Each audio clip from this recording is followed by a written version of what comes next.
This poem comes from a book I read by Andrew Solomon called The Noonday Demon, which is a book of essays about depression. And there's a section in there about depression in animals. And there was a tiny paragraph in there about an octopus that was kept in a circus. And you can train octopuses to do tricks. And this octopus was trained in the circus to do various tricks and rewarded for doing them. And when they closed the circus down, the octopus was just kept in a tank and not rewarded anymore for doing his tricks, and became very depressed. And eventually he performed all his tricks one last time and then stabbed himself to death with his little beak. So that's a horrible story. And so I wrote this poem for him, and I called him Elvis. Elvis the performing octopus hangs in the tank like a ruined balloon, an 8-armed suit sucked empty, ushering the briefest whisper across the surface, keeping his slurred drift steady with an effort massive as the ocean resisting the moon.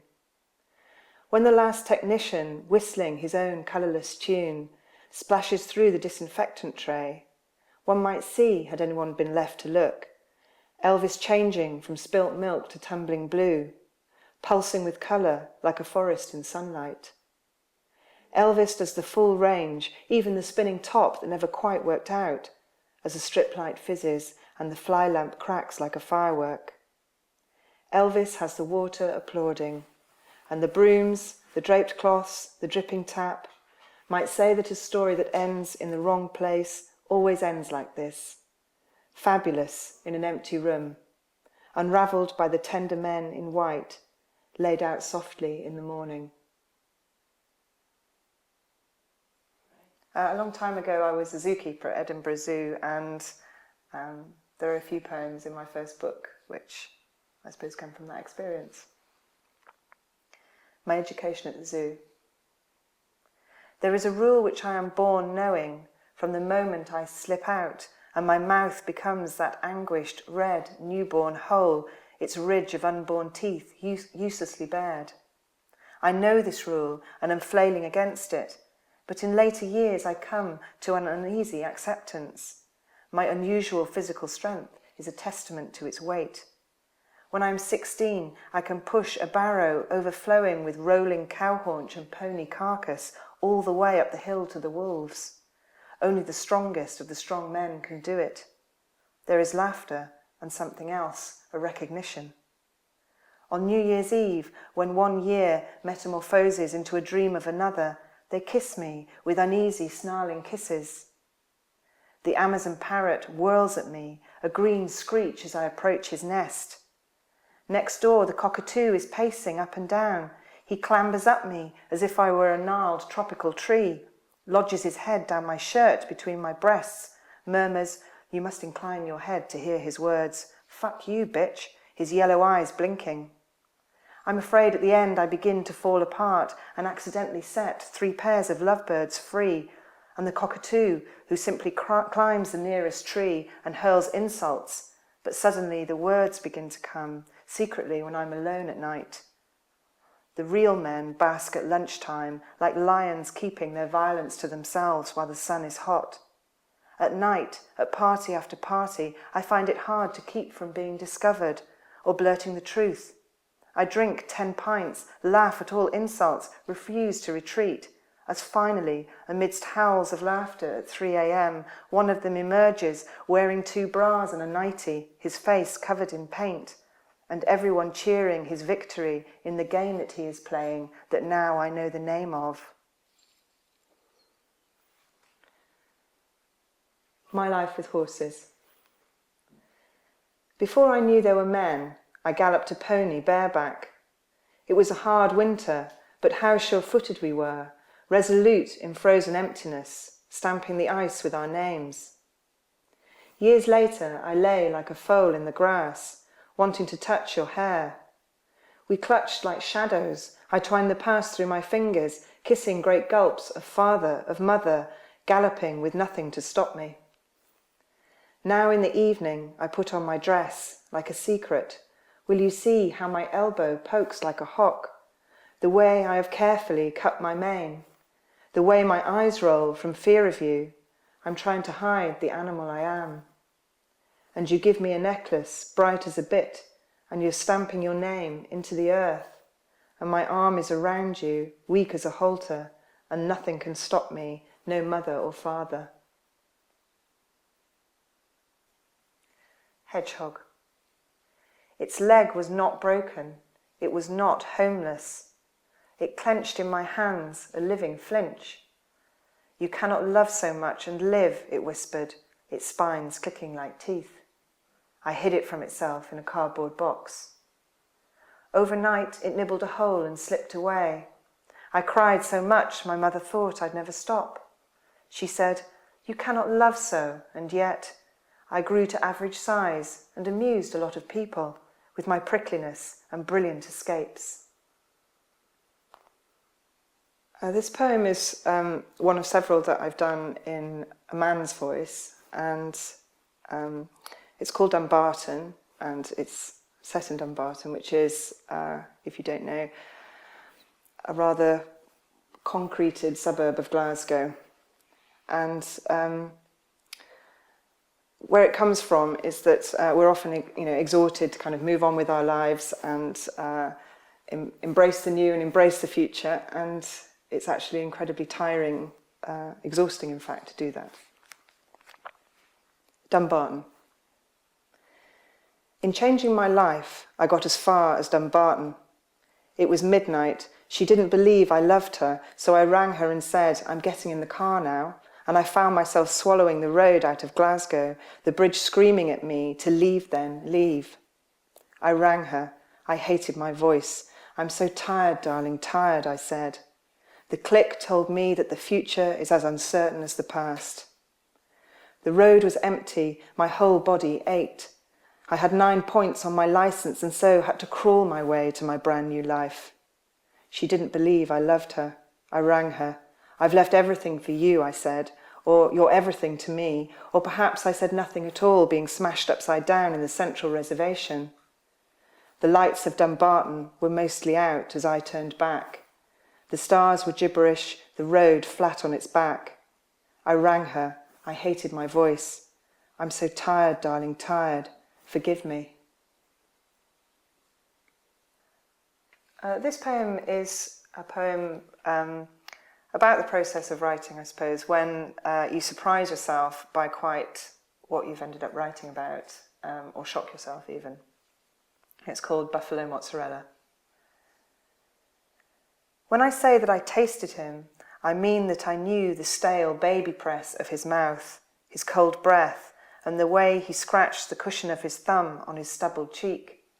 See how he leans in the litter bin, his arm digging deep, to feel among the cut of beer cans, the abominable plastic, the rub of old fat, as if there should be flesh there, something gentle to welcome him. And then he finds it, the sun-dried tomato and buffalo mozzarella sandwich I had just one bite out of because I saw the one thing that scared me most, and I dropped my sandwich with its one shell-shaped, ticklishly damp bite out. I didn't think that a mouth more silent than mine would nuzzle where my lips had been, to bite out a shape to caress mine, nibbling, delicate, not rushing at all, and that someone else's hunger and sorrow and spit would devour mine.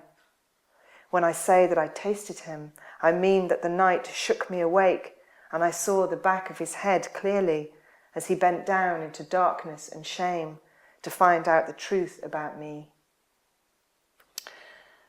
This poem is another poem written in a man's voice. I've used the detective voice from a Raymond Chandler novel, but I've also used that to contain another voice, which is a woman saying goodbye to a former self. And Farewell, My Lovely, which I've also borrowed from Raymond Chandler, is the theme running through this book of, in different ways, saying goodbye to a former self.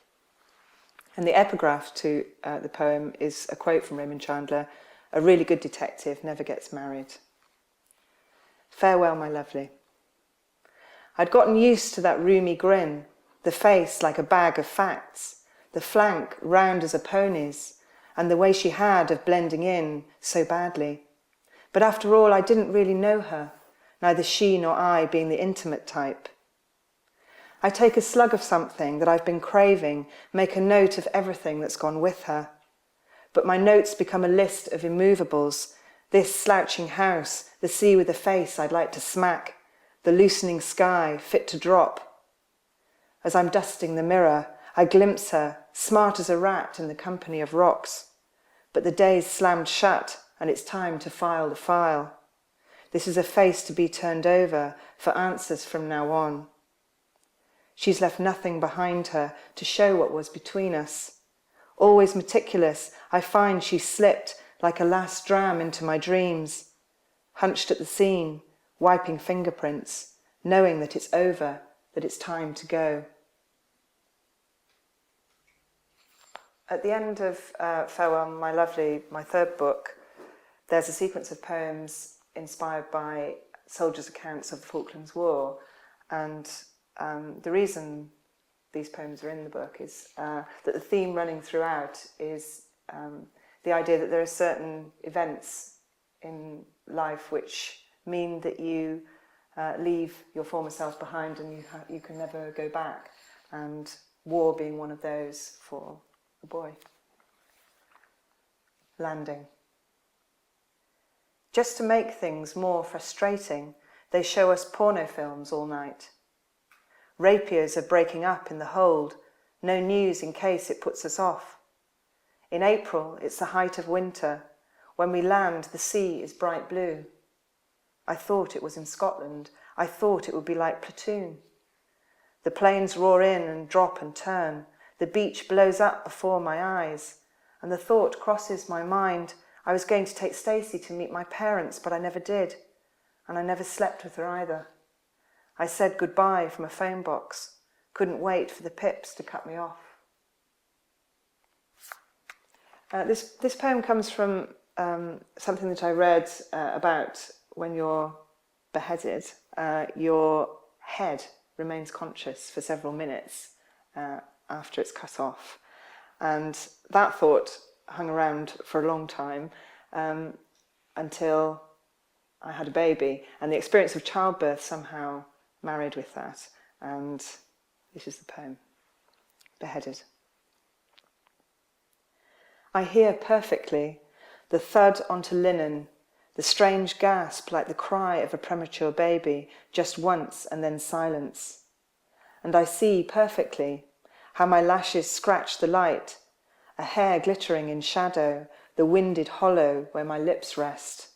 I still have all my words. I move my mouth like someone begging for water.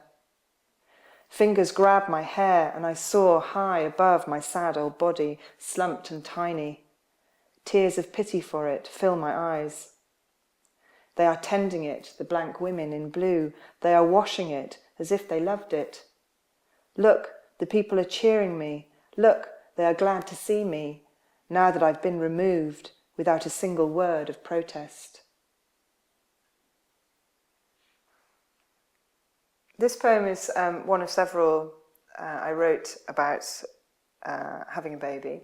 And one of the things that struck me when I had a baby was that this is the one moment when you see someone who has nothing, when you have nothing. And that made me think about, if you did have nothing, what would you give to the people that you love? So this is written as a will by someone obviously too young to be writing one. Last will and testament. To Hamish the dog, my blankets, my best rattle, the blocks he chewed. To my mother, my mattress where my head has made a dip, all the photographs. To my father, his spectacles which he let me take from his nose and break, also my lacy shoes and all my frozen spinach.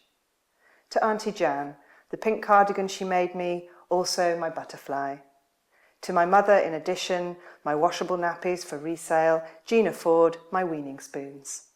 To my father, in addition, my words, my dada, my baba, my mother, my best red trousers. I love it. I loved it when I read it, but I love hearing you. Well, so you've now met Hamish and Scott. Yeah, you get all the...